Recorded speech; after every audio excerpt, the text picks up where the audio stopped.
नमस्कार मित्रांनो. मुख्यमंत्री एकनाथ शिंदे यांच्या अध्यक्षतेखाली आज 4 ऑक्टोबर 2024 रोजी मंत्रालयात झालेल्या राज्य मंत्रिमंडळाच्या बैठकीत विविध महत्त्वाचे निर्णय घेण्यात आलेले आहे. यावेळी उपमुख्यमंत्री देवेंद्र फडणवीस, उपमुख्यमंत्री अजित पवार यांच्यासह मंत्रिमंडळातील सदस्य यावेळी उपस्थित होते. राज्यातील अकृषी पूर्णपणे माफ करण्यात आलेला आहे.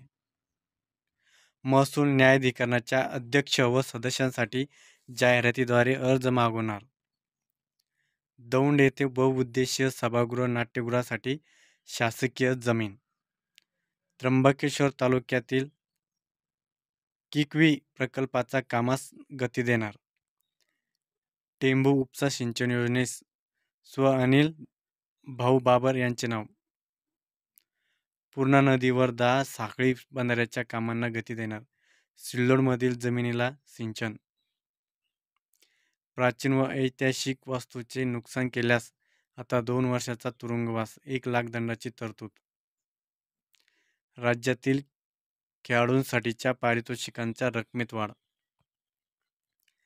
राज्यातील आणखी 104 ITI संस्थांचे नामकरण. संत भगवान बाबा ऊसतोड कामगार अपघात विमा योजना राबवणार. लहान जलविद्युत प्रकल्पासाठी बांधा वापरा हस्तांतरण धोरण. कोकण पुणे विभागासाठी राज्य आपत्ती प्रतिसाद दलाच्या 2 कंपन्या.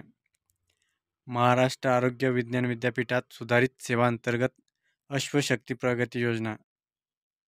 राज्यात आरोग्य क्षेत्रात उत्कृष्ट केंद्र. जैन समाजासाठी अल्पसंख्याक आर्थिक विकास महामंडळ. महाराष्ट्र भूजल मच्छीमार कल्याणकारी महामंडळ. आजरा तालुक्यातील वेळवट्टी, वळसे, घाटकरवाडी बंदिस्त पाईपलाईन टाकणार. बंजारा, लमाण, तांड्यात ग्रामपंचायतीसाठी लोकसंख्येची अट शिथिल. कागल येथील सागावामध्ये नवीन शासकीय होमिओपॅथिक महाविद्यालय. महाराष्ट्र सागरी मच्छीमार कल्याणकारी महामंडळ स्थापन करणार. कुडाळ तालुक्यात डोंगरेवाडीत साठवण तलाव. बारी, तेली, हिंदी, खाटीक, लोणारी समाजासाठी आर्थिक विकास महामंडळे. गाळयुक्त धर्म, गाळयुक्त शिवार योजना कायमस्वरूपी राबवणार. 2604 कोटीस मान्यता. राज्यात हरित एकात्मिक डेटा सेंटर पार्क स्थापन करणार. 1,60,000 कोटीची गुंतवणूक अपेक्षित.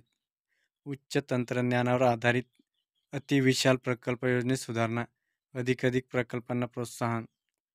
राळेगण सिद्धी येथील उपसा सिंचन योजनेत सक्षमीकरण.